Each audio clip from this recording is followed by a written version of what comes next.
This is case 14, CRB 1803, the State of Ohio versus Brett Harrison. Mr. Harrison is present with counsel, Mr. Vitantonio. Good morning to you both.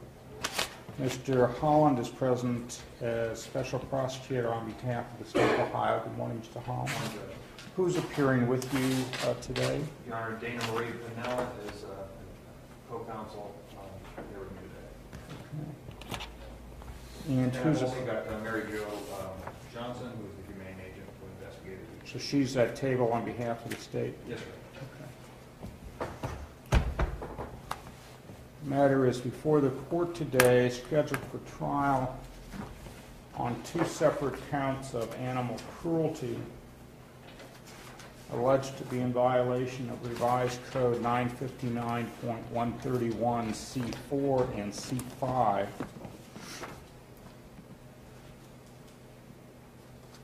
Those statutes provide no person who confines or is the custodian or caretaker of a companion animal shall negligently do any of the following. C4 is needlessly kill the companion animal.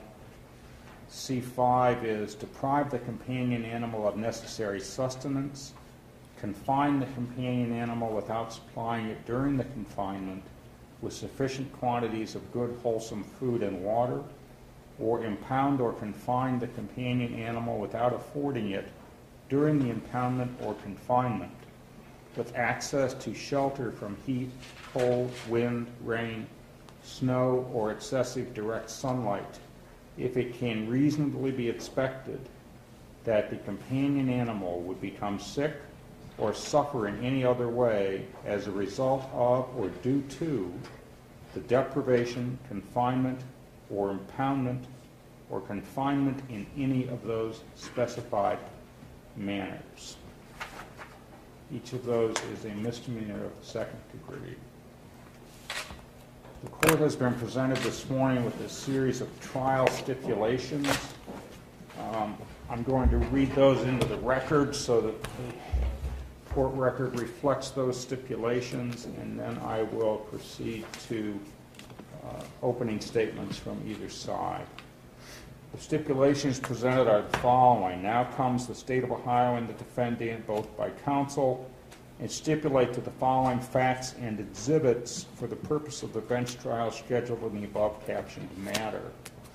1. Defendant Brett Harrison was at all relevant times a police officer for the Montville Township Police Department in Montville Township, Medina County, Ohio. Brett Harrison is identified as the defendant referred to in all stipulations herein. 2. Defendant completed all training required to serve as a peace officer in the state of Ohio and is acquainted with the laws enforced by peace officers, including those prohibiting animal cruelty and neglect. 3. Defendant was hired by the Montville Police Department on September 11, 2007 and was promoted to sergeant in August of 2014. 4. Defendant successfully completed all training and experience required to act as a police dog handler in September of 2013. 5. Defendant's training was conducted with the dog known as Benny, which was owned and provided by the Montville Township Police Department. 6. According to Montville Township Police policies, defendant was, quote, ultimately responsible for the health and welfare of Benny. 7. Defendant was trained by a professional canine handler at Cell Canine Services, Inc. in all aspects of the care and handling of police dogs, including necessity of providing adequate water and shelter from heat and excessive direct sunlight, how to recognize signs of heat exhaustion, the dangers of exposing dogs to excessive heat, and how to provide emergency care for a dog exhibiting signs of heat exhaustion. 8. Defendant was aware that temperatures in the interior of a car may increase rapidly depending upon outdoor weather conditions, which can cause animals to suffer and which can lead to death. 9. Depending upon outdoor weather conditions during times of warmer weather, it was defendant's practice when leaving Benny in the cruiser to either A, leave the cruiser running with the air conditioning running, or B, turn the cruiser off and roll the windows down slightly in order to avoid causing Benny to suffer or to otherwise be harmed. 10. The following events occurred on September 28, 2014 at the Montville Township Police Department located at 6665 Wadsworth Road, Montville Township, Medina County, Ohio. A. 10:54 a.m. Defendant arrived driving his cruiser with Benny confined in the rear kennel area of the cruiser and parked his cruiser as depicted on the video and in Exhibit 10. Ambient outdoor temperature was 69 degrees Fahrenheit. B. 10:55 a.m. Defendant exited his cruiser, leaving Benny in the vehicle with the engine off and all windows rolled up. C. 10:55 to 11:25 a.m. Defendant engaged in a conversation with other officers in the parking lot, approximately 10 to 12 yards from defendant's cruiser. D. 11:25 a.m. Defendant entered the police department where he worked on routine paperwork. E. 3:13 p.m. Defendant returned to his vehicle and noticed that Benny was not moving. The ambient outdoor temperature was 79 degrees Fahrenheit. Defendant opened the cruiser to find that the interior of the car was hot and Benny was unresponsive. Defendant immediately reported his observations to Montville Police Chief Terry Grice. F.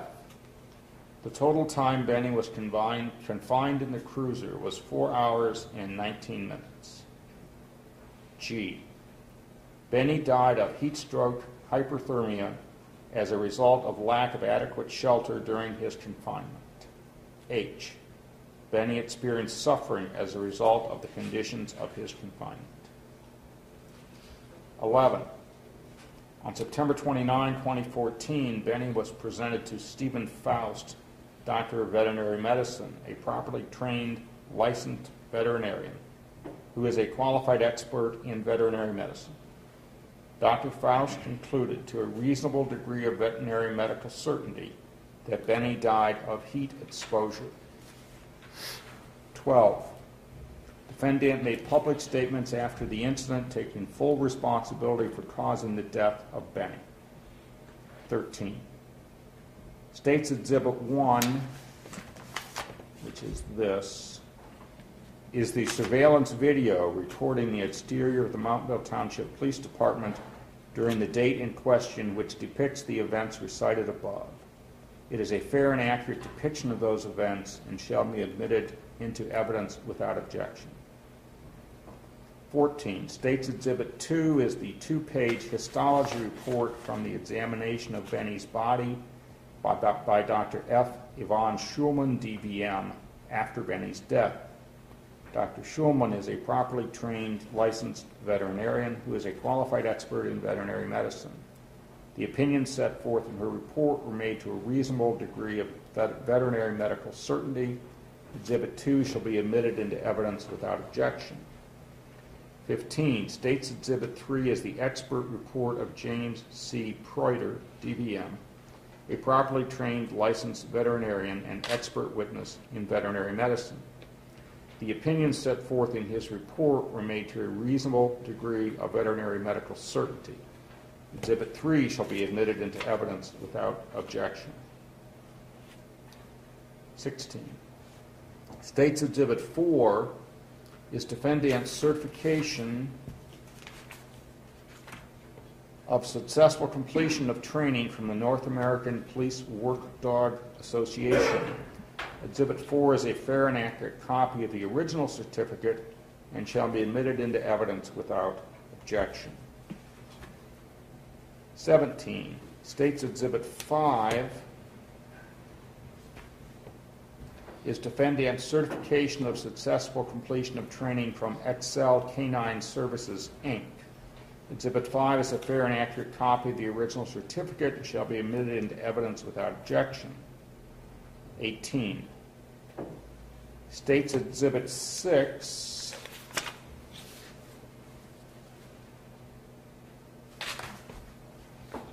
is defendant's certification of successful completion of Special Purpose Canine Unit evaluation from the Ohio Peace Officer Training Commission.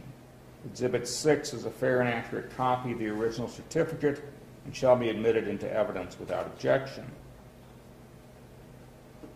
19, State's Exhibit 7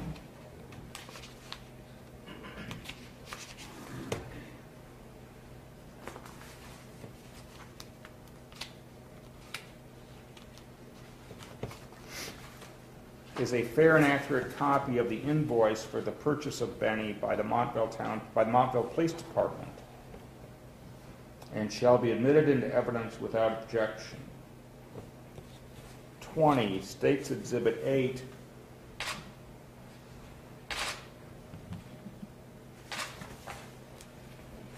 is a fair and accurate photograph of Benny prior to his death and shall be admitted into evidence without objection.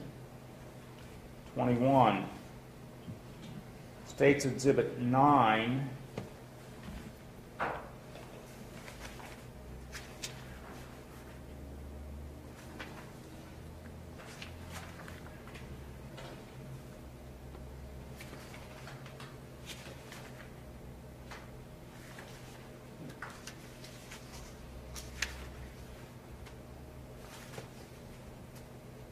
is a series of 5 photographs which are fair and accurate depictions of Benny on or about September 28, 2014, after he was found to be deceased, and shall be admitted into evidence without objection. State's Exhibit 10 is a fair and accurate sketch of the parking lot where defendant was parked during Benny's confinement. While the sketch is not precisely to scale, the parties stipulate to the measurements noted thereon as being accurate. 23. State's Exhibit 11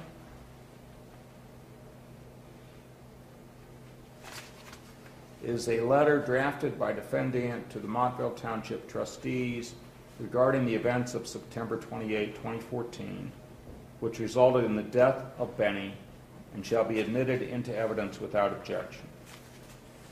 These stipulations are signed by Mr. Gasantonio on behalf of the defendant and by Mr. Holland on behalf of the State of Ohio. Gentlemen, do those represent the trial stipulations of evidence for purposes of this proceeding? Mr. Holland? Yes, Your Honor. Mr. Gasantonio? Yes, Your Honor. Okay. Opening statements, Mr. Holland. Thank you very much. Your Honor, I'd like to start off first of all by thanking not only the defendant but all the officers that are here, presumably in support of the defendant, family, and friends, because the state absolutely respects the service that this defendant has given to his community, to protect our community and to enforce the laws, and to all those here in attendance, and we thank you. This is a very difficult case for the state of Ohio. But it is one that is important because there's another officer as well that's involved here, and the officer is a canine officer. The officer's name is Benny. And I understand that in training canine units that the dogs are absolutely considered to be officers. In fact, state law provides felony penalties for recklessly killing a police dog. So there is a great deal of precedent in Ohio, both in the law and in practice, for recognizing these animals as the brave law enforcement individuals that they are. And we know that the state of Ohio frequently is contacted, and I have been contacted, by law enforcement agents in this county and in other counties, not humane societies, who have requested that when people leave their animals in cars and they suffer, that those cases be prosecuted, and we've been happy to prosecute those cases, including a case that was prosecuted within 2 days after this came to light. Objection, Your Honor. Objection to the form of the opening statement. It's Well, beyond... let's hear what you expect to prove in this case, Mr. Holland. Yes, Your Honor. Okay. Your Honor, what we believe is to be proved in this case, and what needs to be proved, is that there was a negligent, needless killing of this dog, and that there was a negligent deprivation of shelter from heat, and possibly deprivation of not providing adequate water, such that this animal experienced unnecessary or unjustifiable pain or suffering. The stipulations are probably more extensive than I've seen in any other case, and I very much thank counsel and the defendant for their courtesy in helping us to narrow down the issues.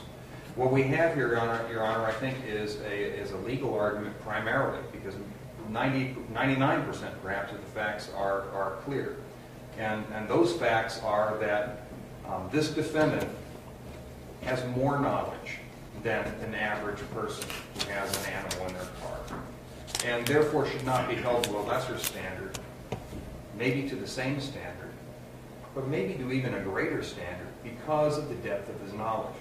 The defendant is a professional dog handler.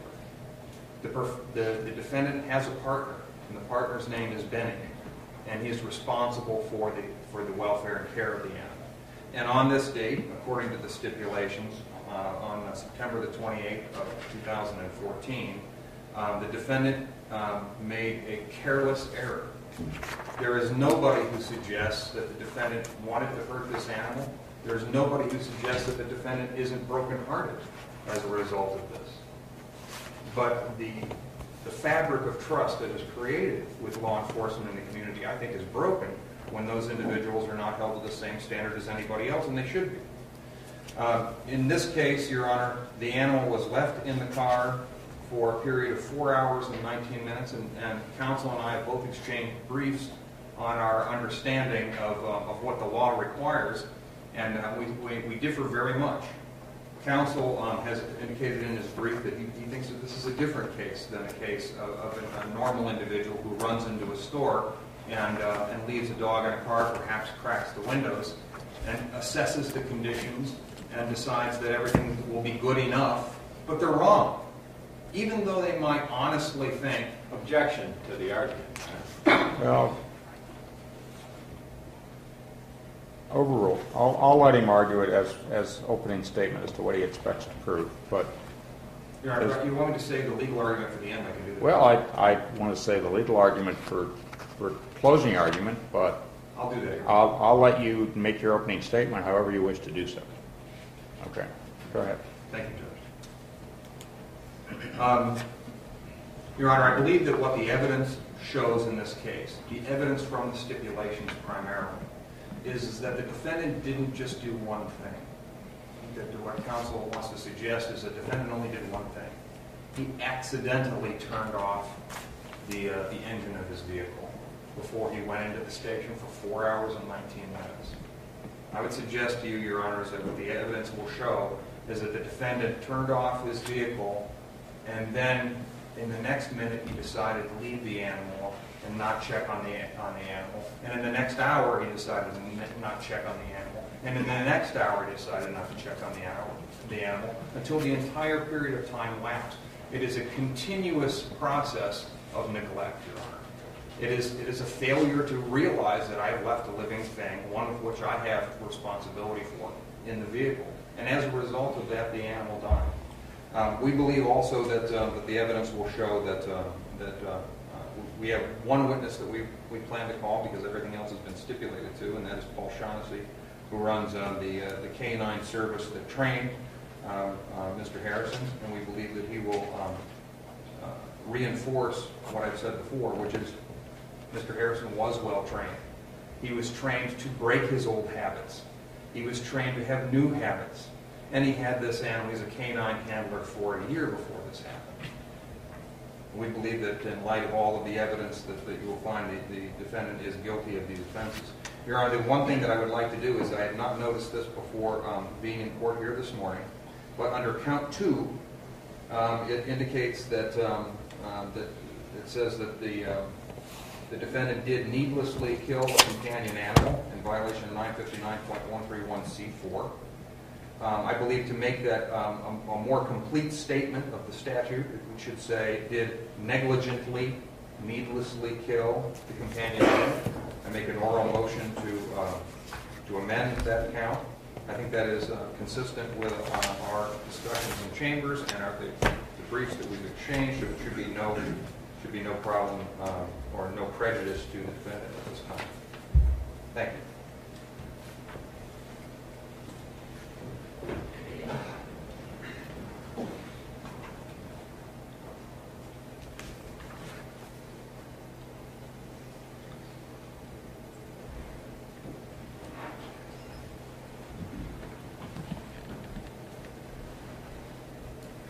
Mr. Vitantoni?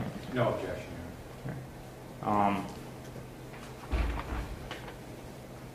Count 2 of the complaint will be considered amended to include the culpable mental state of negligently. Opening statement, Mr. Vitantoni. Your Honor, as the court knows, based on our previous discussions, based on our briefs that we filed and the arguments that we made, myself and Mr. Holland don't disagree about a lot in this case. Of course, as the court knows, there's numerous stipulations. It's very unusual in any criminal case, to have a lot of stipulations to facts. There are very few unresolved facts, but until we resolve those facts, until this court resolves those facts, I think it's premature to argue about, make legal arguments. With that said, and with the fact that the court has the briefs, I would like to observe, Your Honor, the obvious that, as Mr. Holland pointed out, this is a legal question for the court. After it resolves a few facts, it's a question of negligence, Your Honor, and as the court knows, it's a question of criminal negligence as opposed to civil negligence. We believe, Your Honor, that after the court hears the facts, hears the remainder of the facts, the court is going to find that there was one incident that we're looking at in the analysis of whether there was criminal negligence in this case.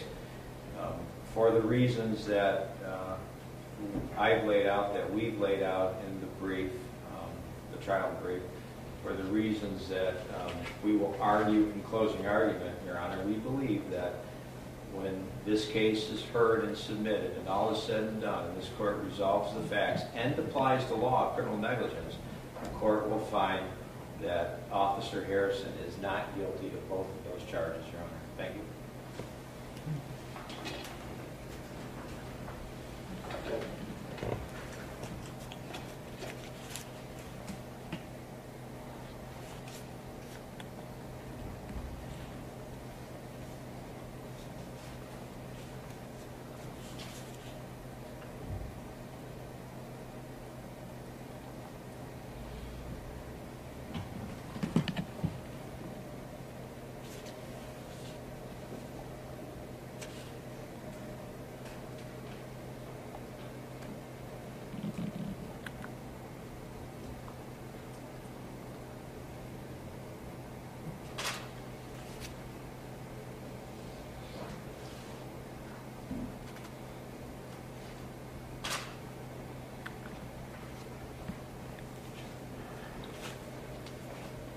Mr. Holland, you may proceed. Thank you, Your Honor. We make a motion for separation of witnesses. Are there any other witnesses from the defense that are present in the court? Okay. You may proceed. Call Paul Shaughnessy. Mr. Shaughnessy.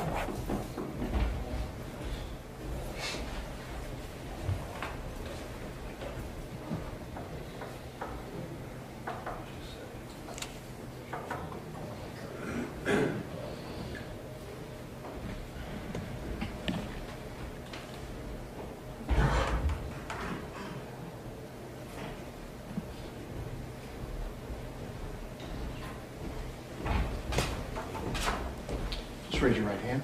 Court, you solemnly swear and affirm testimony about to give us the truth and the whole truth. I do.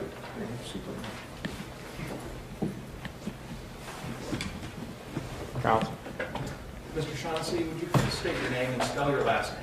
Yes, Paul Shaughnessy, S-H-A-U-G-H-N-E-S-S-Y. Mr. Shaughnessy, how are you employed? I'm the owner and president of Excel Canine Services, Inc. We're a full-service dog training company.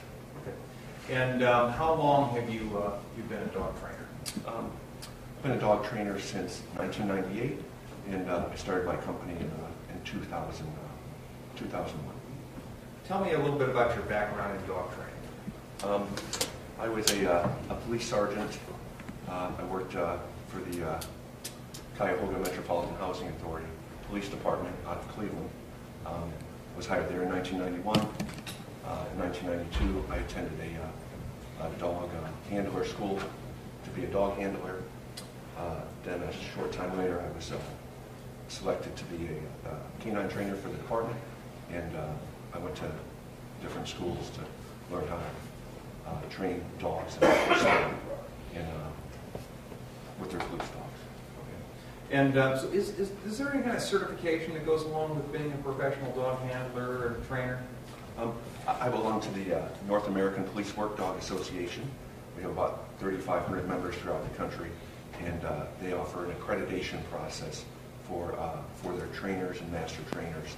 And I'm currently a master trainer in training patrol dogs, explosive detector dogs, and narcotic dogs. It took me approximately 9 years in order to achieve that, and documented about 4,500 hours of training with different master trainers throughout the country, and then being tested in written tests and practical tests. Okay. So have you been in the full-time employment of training dogs from 1998 till now? I was also working as a policeman at the same time until 2007, and then I retired from police work, and now I do this full-time. Full-time since 2007? Yes. Okay. And your clients are, a lot of your clients are police departments? Yes. Can you tell me how much of your clientele are police training canine units? Probably 80%. 80%. Okay. How large is your staff? I have myself. I have one other full-time person. I have three part-time people in the kennel, and then we also offer we do explosive and narcotic detection for different companies, private companies, and we have a staff of 9 part-time people for that. I see. And so, have you had an opportunity to meet Brett Harrison? Yes. Do you see him here in the court? Yes. Can you point him out? Stipulate. Court will note a stipulation as to the identity of the defendant. Thank you.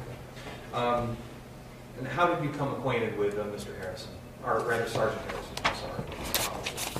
I'm sorry. I have a contract with Montville Police Department to provide them with a narcotics detection and patrol dog, as well as a training class along with that. And Officer Harrison attended my school, I think it was in September of 2013, where he was paired up with a dog and received 6 weeks of training. Were you one of the people that had hands-on work with Sergeant Harrison or training Benny? Yes. And you remember Benny? Yes. Okay. Can you tell me if that, how is an officer supposed to look at their canine companion in law enforcement? How are they supposed to look at them? Are they a fellow officer? It's a tool, but it's a living, breathing tool. And you look at the dog as your partner, and it's your responsibility to take care of the dog and maintain quality of life for the dog. So during your training, what kind of things were you training Sergeant Harrison and Benny to do? First was obedience, coming and sitting and laying and doing all of these different things on command, both with verbal and hand signals. Then he was also trained on agility, tracking of people or suspects, doing building search, going to a building and searching the building for people, going into the open wooded area to locate people, also on hand-over protection, and the main thing was narcotics detection, and that was searching vehicles and parcels and buildings and so forth for the presence of illegal narcotics. How long is the course? 6 weeks long. 6 weeks? Is it 5 days a week? 5 days a week, a minimum of sometimes over 8 hours a day. It is a very rigorous training. Do you touch on care of animals and the responsibility to care properly for your animals? Yes, we do. Is that an emphasis of your program? Yes, we have We use a sheet with about 18 different topics on it, and we go down the sheet and we try to touch on each topic, as well as we have a training manual, and we read out the training manual, as well as the handlers would review that, some of that on their own time as well. Okay. And did you have opportunities to, during Sergeant Harrison's class, to ask your class to go check your dogs? Yes. During the class? Yes, it would be routine that we would ask that you would go and check on your dog while they're in the car, either at the training location or at other locations that we're doing training at, just to make sure that the well-being of the dog is okay. Okay. The windows aren't up and that the dog isn't overheating or chewing up your car or whatever else, just to go check on the dog. Okay, so let me ask you, if it's hot out, are they trained to leave the cars running with the air conditioning on? Yes. Okay. And are they, after they've done that, were there occasions when you told them to go back and check them even though they had left the car running? It was common that we would go back and it was common that you would say, hey, did you check on your dog? Or somebody would go out and look at all the cars or walk past all the cars and just make sure that everything's okay. Is that a deliberate part of the program to go and check on the animals periodically, even after they're in the car with the air conditioning running? It's just it's deliberate to understand that the car could fail and that the air conditioning could stop. And, we don't want to do accidents to it. Sure. And Sergeant Harrison was warned about that. It wasn't necessarily a warning, but it was certainly something that was discussed. What I meant is the whole class was warned about that. Absolutely. Danger. Your objection to the leading. Sustained as to leading. Did you have opportunity, or did you have situations where the group might take a break or something during this time, and the animals would be left in the car? Yes. Okay. What would happen then? If we were doing classroom things, or if we were inside of a building, or if we were receiving instruction on something, or if we were in a restaurant or something having lunch, then we would leave the dogs in the car at that point. Okay. Would anybody check on the dogs while you were at lunch? Periodically, somebody might go out and check on the dogs. It was not a mandatory thing where, okay, we've been here for 25 minutes, go out and check on the dog. But if you were, if you had gotten up from the table to maybe relieve yourself, you might walk out and take a look and make sure that the dogs were okay. Okay, that would be something that I would routinely do. So one of the things that a normal individual might always turn off their car engine when they leave a vehicle before they come to your training. Correct. Okay. Does part of your training address that issue, that you might have habits that you have to break, form new habits? We talk about that the class is based on repetition and consistency, and that we're constantly, learning new things and so forth. There's a giant bug on this microphone here. Is it? Oh, there is. You're right. That's what my bailiff is for. Don't move that on. Yeah. Okay. That's why we need a new building, so we don't have so many bugs. Okay. That'll be the highlight of the transcript. There we go. Thank you. Hope everybody got a close-up of that. Go ahead, Mr. We did. So did Sergeant Harrison adequately complete your course? Yes, he did. So he learned all of the things that you advised him about, providing proper care for the animal and checking on the animal. Yes, he took a final exam, a written exam, as well as completed all the practical exercises with Canine Benny, and he did very well, and he left the class as a graduate. And does the training manual also warn students about paying close attention to the animals and overheating? Yes, there's a first aid section that's in several places. It does read to care for the dog, how to treat the dog if he is overheated, but it covers all kinds of things as far as if the dog is injured in any way and so forth. Okay. So in addition to caring for the animal, the officers are all trained to provide first aid? Some basic first aid things as far as what you might do if your dog ingested rat poison, and how to induce vomiting in a dog, or how to care if your dog gets a cut on himself, or has some other injury, how to maybe do some basic CPR for your dog, and just to overall take care of the dog. And What about heat? yeah, there's definitely some discussion on heat in different times. We do different activities that are very strenuous for the dog.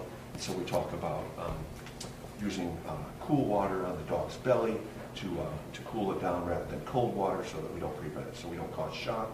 And there's some written tests or written things on the final exam that relate to first aid. And the basic premise is that we want to educate the officer as well as train them. So education is for your mind, and then training is for your body and for the dog. So That's all I have. Thank you. Cross, Mr. Vidantonio? Good morning. good morning. Good afternoon, whatever it is. You've trained a lot of police officers to be canine handlers, correct? Correct. Like how many? Maybe over 100. Over 100? Okay. Do you remember training Sergeant Harrison? I do. Okay. Who did he train with? Was there another officer or officers in the class? There was one other officer in the class from the Columbus area. Do you remember who that was? His name was Jason. Jason. Okay. So it was just those two officers. All right. So it was kind of hands-on, small class size, Yes. I would say. Do you remember anything in particular about Officer Harrison as you trained him? Like what kind of student he was, anything like that? I thought he was an outstanding student. He was a very professional each day. He was on time, kept his appearance and his attitude every day was positive. And I was Punctual. I was very punctual, and I couldn't say anything more about Officer Harris or Harrison or his demeanor. Or it was a pleasure to have him in class each day. And it's a long, strenuous class. Many officers routinely we have a few officers each year that do not pass the class, and Officer Harrison had no problem understanding Passing the class. Yeah, understanding the task and passing the class. Right. And for the record, you noticed that he was a very attentive student, Yes, eager to learn student. yes, Was he good with his dog, Benny? yes, he was. Did he bond with his dog, Benny? I think he bonded very well. We had taken Benny to his home, and his home was adequate to care for the dog. And I met with his wife at the time, and it seemed to be a perfect fit. So you actually did a home visit, you checked out the home, the environment? Yes, I went to on the first day of class. I took Benny to Officer Harrison's house, where I went to his house and met with his wife. We went over a little safety list of things to do and not to do in the home, and just to make sure and see where you're going to keep the dog's crate at. And let's make sure we have the proper food. And let's make sure everybody in the house is comfortable with having the new adult dog in the home, so that things go smoothly later on. Okay. Did you notice whether Benny was comfortable with Sergeant Harrison? Yes, they seem to bond very well, and no conflict that was observed. So by the time he graduated and Benny and Sergeant Harrison left the class, would you say that they looked like a team that, for lack of a better word, understood each other? Yes, they were definitely a team, and they have to do a full practical exam in order to be certified as a police team on the road through the Ohio Peace Officers Training Commission. That's where all the police officers receive their certification. But they did have to take a practical test through the OPOTC, as well as they tested for the certification standards with the North American Police Work Dog Association, which again, they have to pass different practical exams showing that they can work together as a team. Okay. So, yes. And to the best of your knowledge, Sergeant Harrison and his dog Benny passed all of those standards, correct? Absolutely, they passed. Okay. Getting back to the home environment, when you went to Sergeant Harrison's home, you mentioned a crate. What is the crate? A crate is a cage that we keep the dog in within the home, and it does a couple of things. You put the dog in the crate, and then you don't have to worry so much about the dog. If you locked him into a room, the dog might ingest a toy or chew on something or relieve himself in that room. So we utilize the cage or the crate for the dog to do a couple of things, to help housebreak the dog, as well as to keep the dog contained so that the dog does not injure itself inadvertently by eating something that it should. Is it common to confine a dog in a crate, or as I think it's called, a kennel? Is the lay term a kennel? Some people call it a kennel. Yeah, some people do call it a kennel, but yes, it is usually a kennel might be something a little bit larger that the dog could but yes. And can you tell me about the kennel or the crate that you observed at Sergeant Harrison's residence on that occasion? I'm not sure if it was a plastic crate or a metal crate, but it was something that small, 3.5 feet by 3 feet, that the dog would stay in at night, or when he was not training, at least initially to acclimate the dog in the home and to assist with the training. Okay. And in your experience, Mr. Shaughnessy, when a dog is in a crate or a kennel or a confined environment, is that an appropriate way, in your estimation, to train a dog or to confine a dog? Yes, it is an appropriate way to confine a dog, that you want the crate or a cage big enough that the dog can turn around in, can lay down comfortably and not have anything in it that would injure the dog. Is it true that, in your experience, you know that a dog feels safe, quote, safe in an environment like that, in a confined environment? Yes, I do believe that dogs feel safe being in confined environments, and more like instinctually back to when the dog was a wolf, to live in a den or a cave-like setting that the dog would feel. We find that the dogs feel comfortable in there. Can you think, Mr. Johnson, can you think of anything whatsoever about Officer Harrison's training and your experience with his training and your experience with observing his interaction with Benny that you felt in any way, shape, or form exhibited any deficiency in his understanding of taking care of the dog? No. If there had been, he would have passed their class. We would have notified his department, and they would have selected a new handler. Our Officer Harrison, he was an outstanding student in the class, and it was a pleasure to have him there. Thank you. From the time that he left your instruction in September, I think it was 2013, correct? Correct. From that point forward, while he was at Montville Township Police Department working in the capacity as a canine handler, did you have any other interaction with him in any way, shape, or form? I did not. Okay.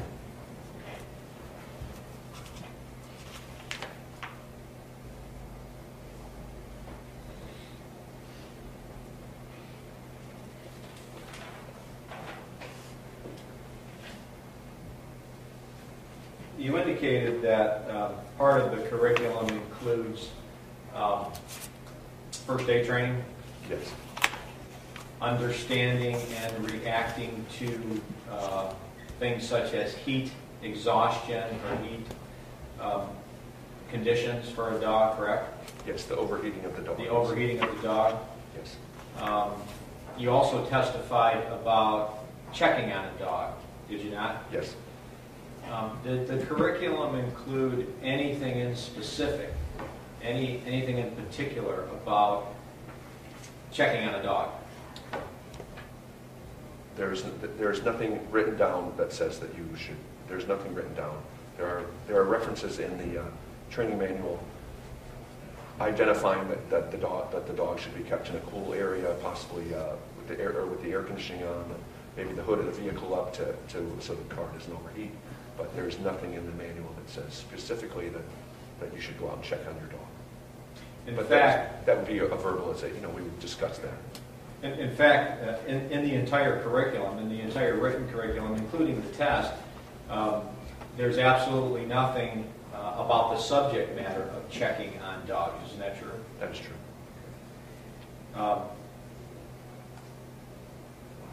Do you, I think you testified to this, but do you actually train your students on leaving, for example, a vehicle running with the air conditioning on, depending on weather? Do you actually train that that's a good policy? We certainly discuss it, yes. Your Honor, may we approach?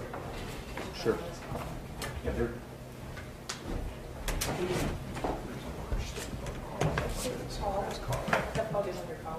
On Mike? No, on his collar? Bill, Is it still back? Get rid of it. You don't want to kill it. Go pick it up and take it outside.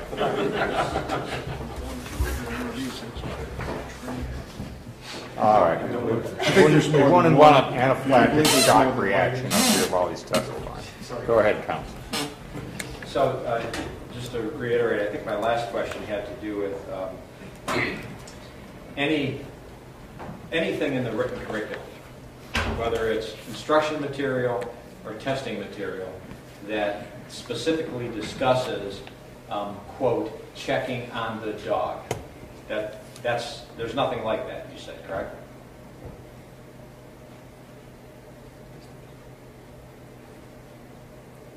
There's nothing specifically that says that you want to go check on your dog. There are certainly things that say that you are responsible for your dog, but there's not anything that says that you're responsible for any accidents or anything else. But there's nothing specifically that says that you should go out and check on your dog every 30 minutes. There's nothing like that. And I think my next question had to do with advising or instructing the student on leaving an air conditioning on, for example, in a cruiser at certain times depending on weather. Is that something that's taught or instructed? That is certainly something that is instructed on, is that a car can get hot very quickly. The dogs have a fur coat, they can become overheated, and they can become overheated after you run through agility and different things, that you have water in the vehicle for the dog, and that the dog will be well ventilated and taken care of. An awful lot of investment. And do you understand in police work that the cruiser is in fact a kennel for the dog? Yes. How would you define a kennel? I just want to make sure I'm on the same page. What is a kennel when we're talking about a dog? A kennel for a dog would be someplace that the dog would stay at, and someplace that is safe for the dog to be at. Safe, you said, correct? Safety, it would definitely be no jagged edges, no exposed wires, nothing that the dog could ingest or hurt himself in someplace that should be a safe, clean environment for the dog to be. And that could vary from place to place, correct? Certainly, you could have a kennel, a boarding kennel where you would take your dog to if you were on vacation. You could have a kennel within a cage or someplace within the station. You could have a kennel in a car or a kennel in a home. Yes. And typically, it's your understanding that police officers who are canine handlers have a kennel. Their cruiser operates as their kennel. True? That is correct. It is the vehicle is specifically modified to house the dog in. Yes. Are you aware of anything about this Sergeant Harrison's vehicle, this kennel/vehicle, that was in any way unsafe or inappropriate as a kennel? No.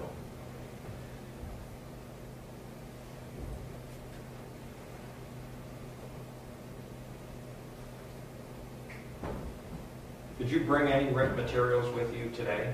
I did. What did you bring with you today? I brought a sign-off sheet where we have the officer's initial off each subject that we cover within the class, whether it was verbal instruction or written instruction. Also, I brought a copy of Officer Harrison's test paperwork to include his final exam, and as well as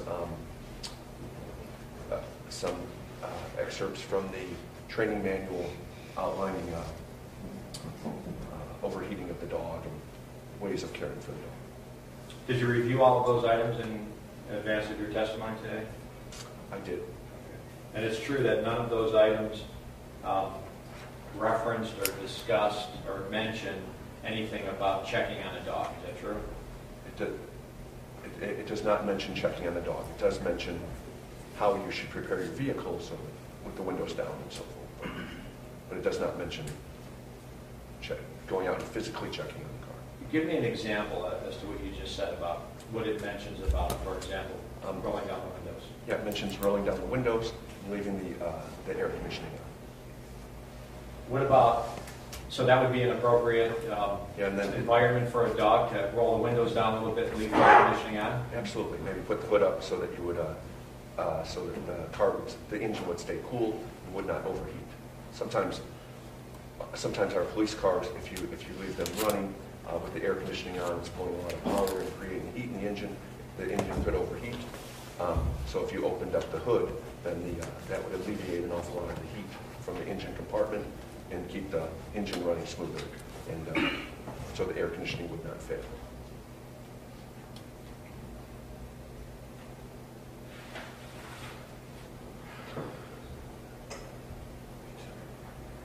Okay, Mr. Shaughnessy, I have no further questions. Thank you for your time. Redirect.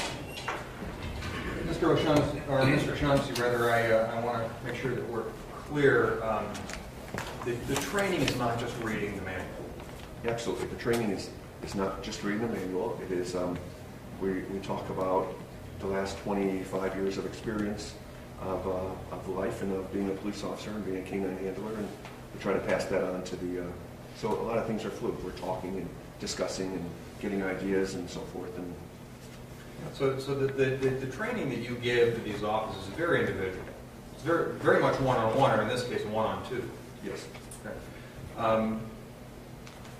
You don't have a script, do you, that you read to them of what you're telling them verbally? I don't have a script. We do have a training manual, and then we have a sheet that we use, about 18 different subjects on there, and I have the officers initial off on it, making sure that we had covered those topics, and So- they were comfortable with their topics. So even though there's nothing in the manual specifically about checking on your dog, was that not made clear that they should frequently check on their dogs to make sure that they were all right? I think it was common sense, and it's made very clear to all canine officers. Okay. Including this one? Yes. Thank you. Recross. Nothing further. Mr. Johnson, I have a couple of questions for you. Yes, sir.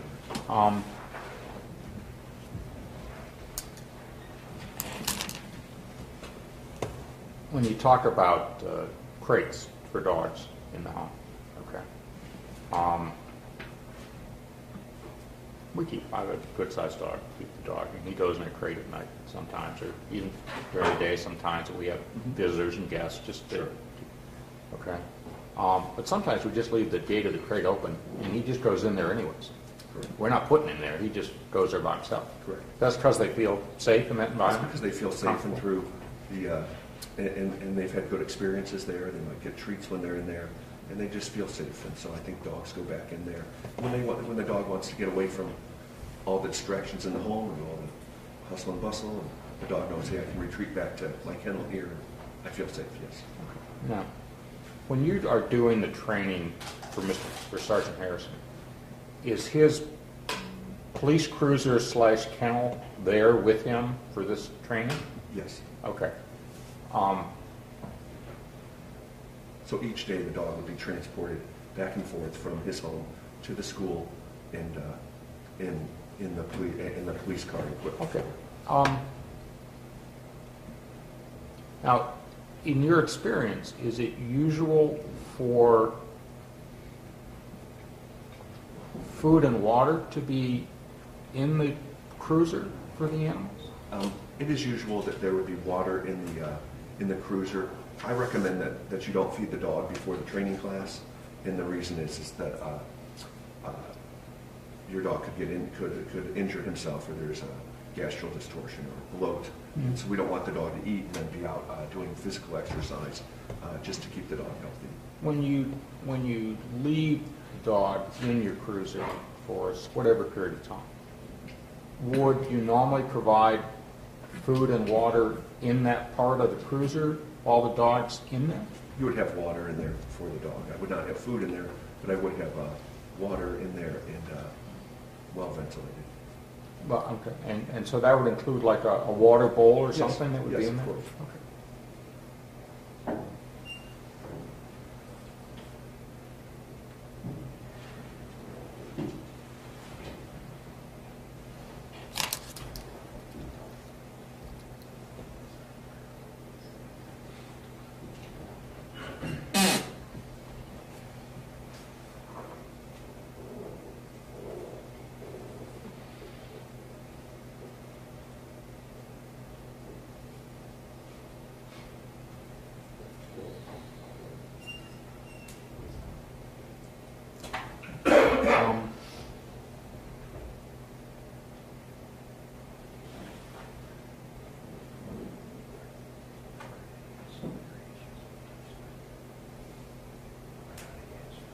what would you, is there a difference in how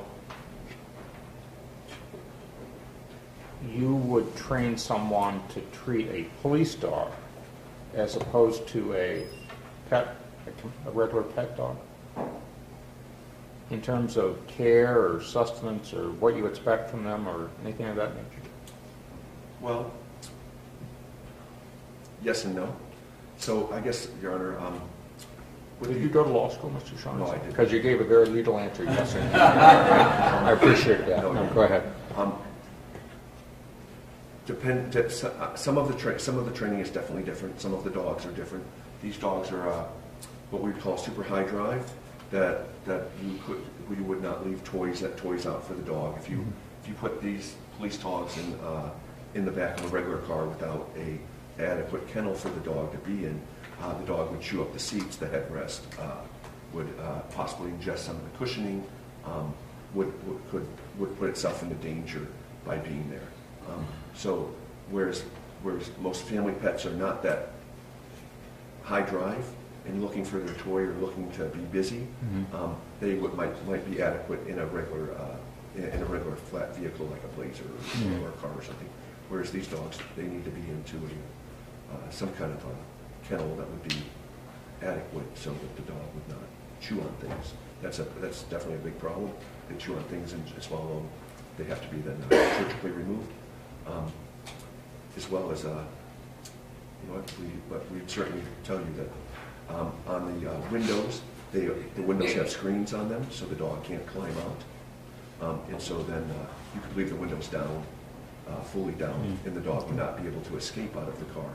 Whereas on your passenger car, you wouldn't have the screens, and so if you left your passenger car with your dog in it and you had the windows up or the windows down, the dog would possibly jump out the window if you got overheated. But, so there's definitely some differences. Did that answer?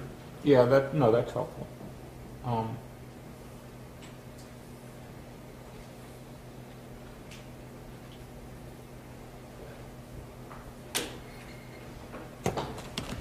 One of the exhibits that was stipulated to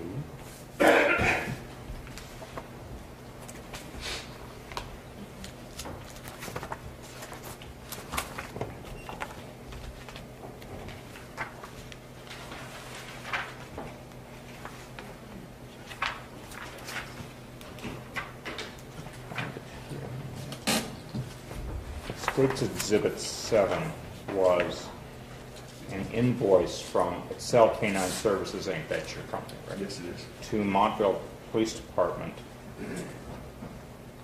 Purchase and training of one police service dog and handler trained in narcotics detection and patrol areas as outlined in the Police Canine Purchase and School Training Agreement. That invoice was $11,800. When you are training the dog and the handler, has the dog already had significant training before the handler comes in to meet the dog? Yes. Can you tell me something about that, please? Absolutely. I routinely travel to Europe, specifically Vienna, Slovakia, and that area, and I have a couple kennels that I deal with. I select the dogs there. I then bring the dogs back to here, import them to the U.S. I bring them to my kennel, have them checked by a veterinarian, make sure that they're healthy. I then start a pre-training program that would encompass all of the areas that the officer will be attending class on, such as narcotics detection, obedience, tracking, building search, suspect apprehension, handler protection. So I run through those different areas prior to the class starting, so I can do two things. One is evaluate the dog, make sure that the dog would be an adequate candidate for the service, as well as by training the dog, it drastically reduces the amount of time that I would have to spend with the officer training him and the dog. So this way, the dog has some basic training, and then we do an awful lot of repetitions with the officer, teaching him how to do the task as well. So when the officer shows up at your facility to train with the dog that has been assigned and essentially sold to his department for him to use. That dog already has extensive training before the officer shows up. Correct. That dog would have some extensive training, and I try to pair up the officer and the dog, or the department and the dog, depending on the criteria that the routine that I would speak to the chief, and he would tell me, this is the kind of community that we have, and this is what we're looking for, and I would try to match up the dog's personality a little bit to say, here would be a nice dog for, in this case, for the city of Montville, a nice, super friendly dog that would do good at tracking and narcotics detection.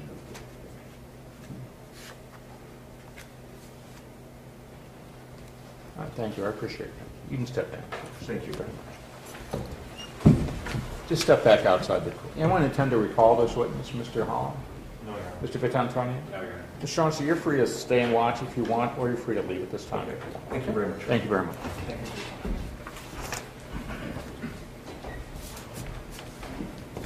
Mr. Holland? Yes, the state arrests subject to admission of conspiracy exhibits. Mr. Vittantonio, there's no objection to the state's exhibits, is that right? That's correct. Okay. Pursuant to the trial stipulations, I will admit all of the exhibits in this matter.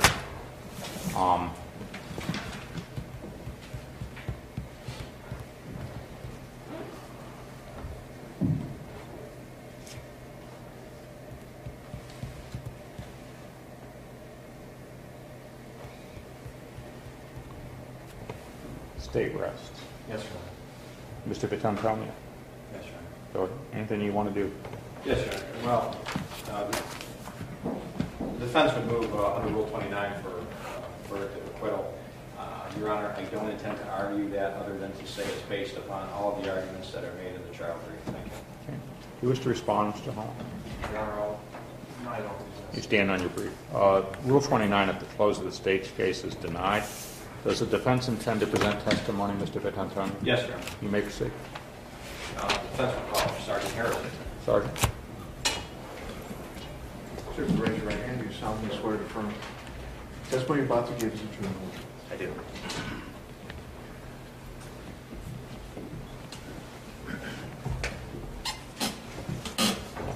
Sergeant, please state your name for the record. Brett Harrison, And, sir, how are you employed? with the Montville Township Police Department. Okay, and I think according to the stipulations, according to the record, we know that you've been there since when? It has been 2007, September 11th. Okay. And you've been a certified police officer since that time, correct? Yes, sir. And when did you start your canine training? It was in the end of July 2013. Okay. And you've heard the testimony of Paul Shaughnessy, correct? Yes, sir. He was your instructor, correct? Yes, sir. Did he testify pretty accurately about the scope of your training as far as you recall? Yes, sir. Okay. And did you hear him mention that you took a final exam to become certified as a canine handler, correct? Yes, sir. You took that exam, correct? Yes. You passed it, correct? Yes. And you heard him describe you as an outstanding student, correct? Yes. I'm sure you agree with that, correct? Yes. Okay. Do you feel that your training was good and adequate? Yes, sir. Do you feel that you bonded with your partner, Benny? Definitely. Okay. And you feel that he was a good and well-trained dog? He was excellent. Did you have any issues with him? And strike that. You recall that Mr. Shaughnessy testified about a high-drive dog and how those dogs are different than dogs that we normally keep as pets. You heard that, correct? Yes, sir. Did you ever have a dog besides Benny? Yes. Did you notice a difference in those dogs? Yes, sir. What was the difference that you noticed mainly?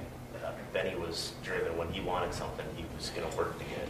The other dogs are a little lazy. Okay. But was he a good listener? Yes. Did you ever have problems with him along those lines of listening and behaving? Any behavioral problems? No, once we went through training, there was no behavioral issues. Okay. You heard Mr. Shaughnessy testify about the fact that high-drive dogs might have a tendency to, for example, chew. And he gave the example of if it's put in the backseat of a car, it might chew fabric, upholstery, cushioning, and swallow stuff. You heard that testimony, correct? Yes, sir. Okay. Was your kennel your vehicle, your cruiser, was that designed in a way to eliminate those issues? Yes, sir. Tell me about that. Tell us about that.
2014, or August, September, that area, did your employment conditions at Montville Township change in any way? Yes, sir. In what way? I got promoted to sergeant from patrol officer. Okay, so before that you were a patrol officer, correct? Yes, sir. So prior to the time that you had Benny in September of 2013, you were a patrol officer. Yes. So then when you got Benny in September of 2013, you were a patrol officer with Benny. Yes. Okay. And you said then in August, September of 2014 that changed, you were promoted to sergeant, correct? Yes, sir. How did that change your day-to-day routine or your week-to-week routine? It was more administrative work, more work inside the office.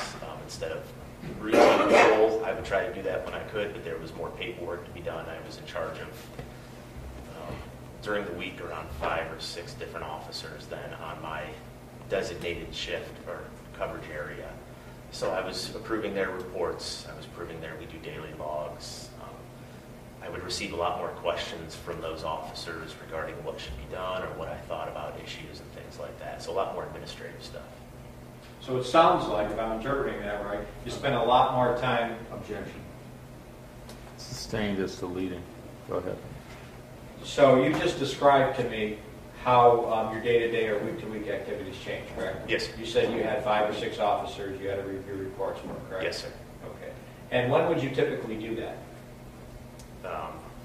On shift, I would try to do those when I first came on shift so that I could get everything done that I needed to and have the remaining shift to go out and patrol. Any particular day, beginning of the week, end of the week? It varied. I had to have all that done by the end of the week, which for me during that time was on Sunday. So this incident that we are here for today, that happened on September 28, 2014, correct? Yes, sir. And what day of the week was that? That was a Sunday. It was a Sunday. What was your shift during that week, let's say preceding that Sunday, September 28, 2014? Thursday, Friday, and Saturday, I worked from 4 p.m. to 2 a.m. And then on Sunday, I had a quick turnaround and started at 11 a.m. on Sunday. Okay. So you would get off on Sunday morning at 2 a.m.? Yes, sir. And then you would return to the shift at 11 a.m. the same day? Yes, sir. Okay. So that was true, you're saying, for September 28, 2014? Yes, sir. Okay.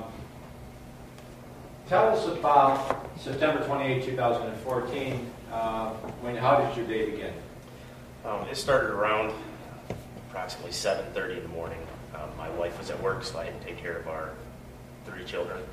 So when they woke up, I woke up, took care of them until our babysitter arrived around 10 o'clock. So the usual morning routine with 3 kids under 2 years old.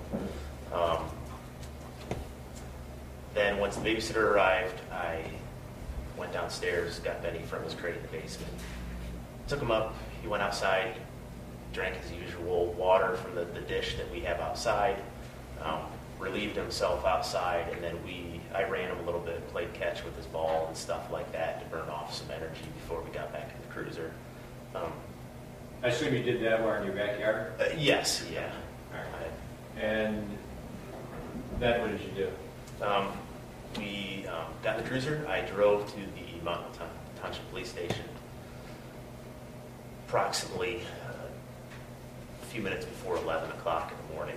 How far of a drive is that? It's about 18 miles. Okay. And did you have water in the cruiser when you drove there? Yes, sir. I had the metal bowl that I explained earlier. I filled it up about 3/4 of the way full, and it was in the back. It was in the back kennel with Benny. Okay. Did you say that Benny drank water? I think you said he drank water in the morning when he woke up. Is that what you said? Leading again. I think you said that. Yeah, go ahead. You can Objections overruled. Yes, he drank water in the morning before we got in the cruiser. And then, did you notice if you drank any water in the cruiser on the way? Not that I noticed. When you arrived at Montville Township Police Department, did you notice how much water was in the bowl? I didn't specifically look, but If he drank any, it was barely anything.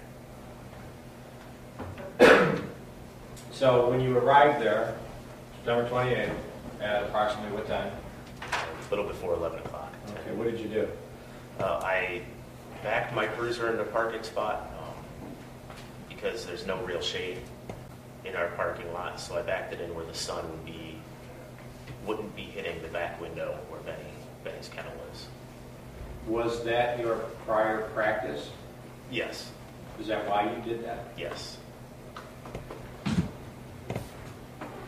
And then what did you do? After I parked the cruiser, I got out of the cruiser and I noticed that my Chief Grice, and a fellow officer, Officer Percy, were in the parking lot talking. So I went up and talked with them.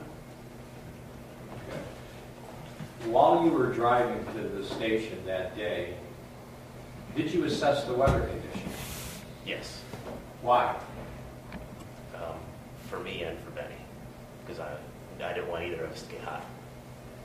Okay. Is that something that you normally did with Benny because you had Benny? Yes, sir. Okay. And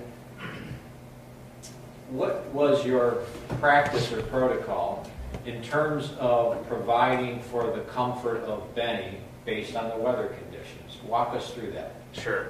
It would depend on the day, the temperature, and things like that, winter or summer. In warmer weather, I would leave the air conditioning on to an adequate temperature. I wouldn't want to make it ice cold in the car, which sometimes those cars could get that way. So I'd leave the air conditioning on and I'd leave the car running for him. If it was a cooler day, maybe there was some clouds and stuff like that, I could leave him in the car with the windows down. I wouldn't need the air conditioning on. Same as in the winter, depending on the temperature. If it was really cold, we'd leave the car running with the windows cracked a little bit with the heat on.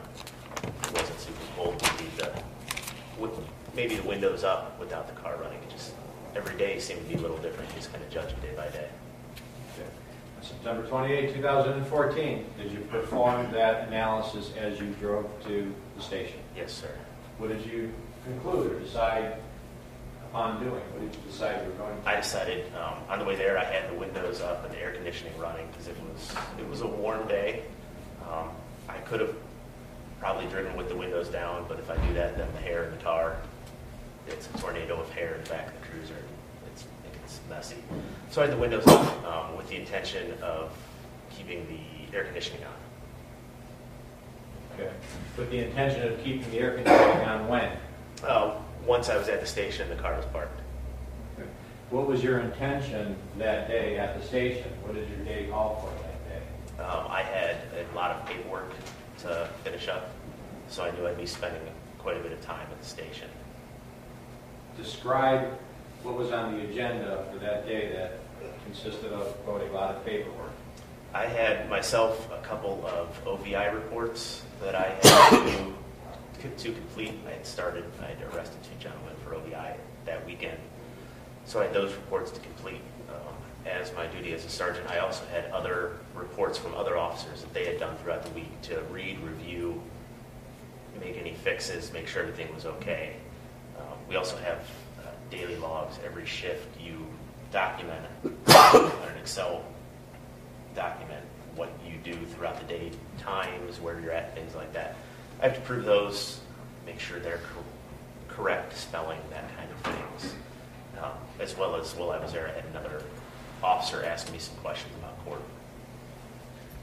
So that paperwork that you just described, was that a result of your new duties as a sergeant? Yes, sir. Okay. And did you say 2 OVI reports that you had to do? Yes, sir. How long did those take? About 45 minutes apiece. Okay. And then you mentioned reviewing reports from other officers, the 5 or 6 officers that you supervise? Yes, sir. Okay. And how long did that take? A couple hours. Okay. And then you also mentioned, I think, logs. Yes, sir. You had to do that separately Yes, sir. as part of your duties as a sergeant? Yes. Okay. How long did that take? That day, probably 15, 20 minutes. Okay. When you left, you said you parked the cruiser next to the generator in the shade, correct? what shade there is in the parking lot. I'm sorry. Sustained. Let's not lead him back through what he's already said. Okay. And Go ahead. then you left the car. Did you leave the car running? You said you wanted to leave the air conditioning on. I thought I left it running. You thought you left it running. Yes, sir. And you later found out that, objection. What did you later conclude? Go ahead. When I went back out, the car was not running. What did you think the entire time while you were in there doing that paperwork? What was your understanding? That the car was running with the air conditioning on.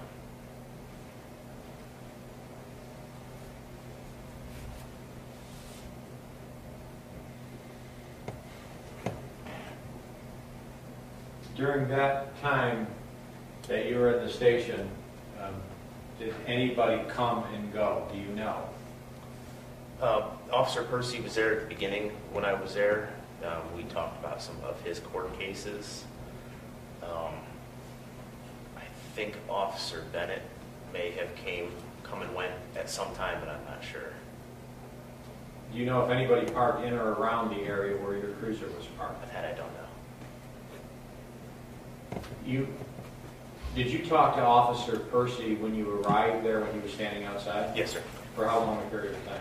I believe about 20-something minutes, 23 minutes.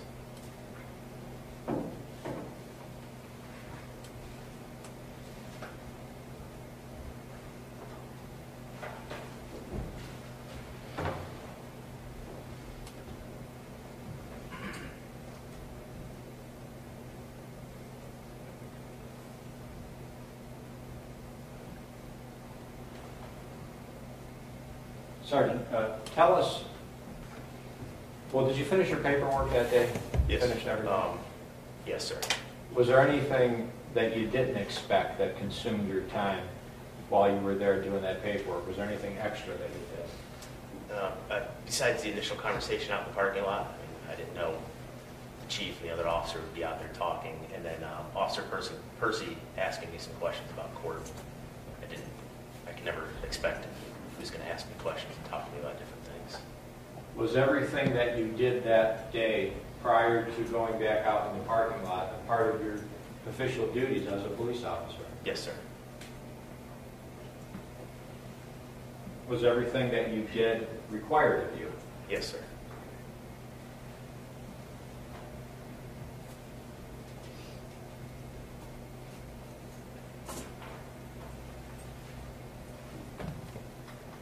You said, Sergeant, that you've been employed by the Montville Township Police Department since 2007, correct? Yes, sir.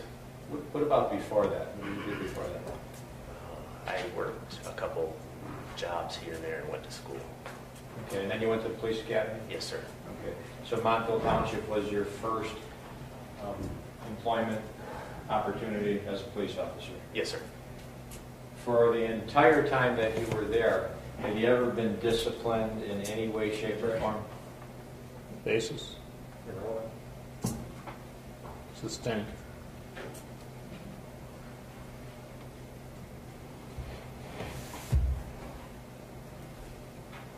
Can we approach it? On that issue? Yeah. No. Sustained.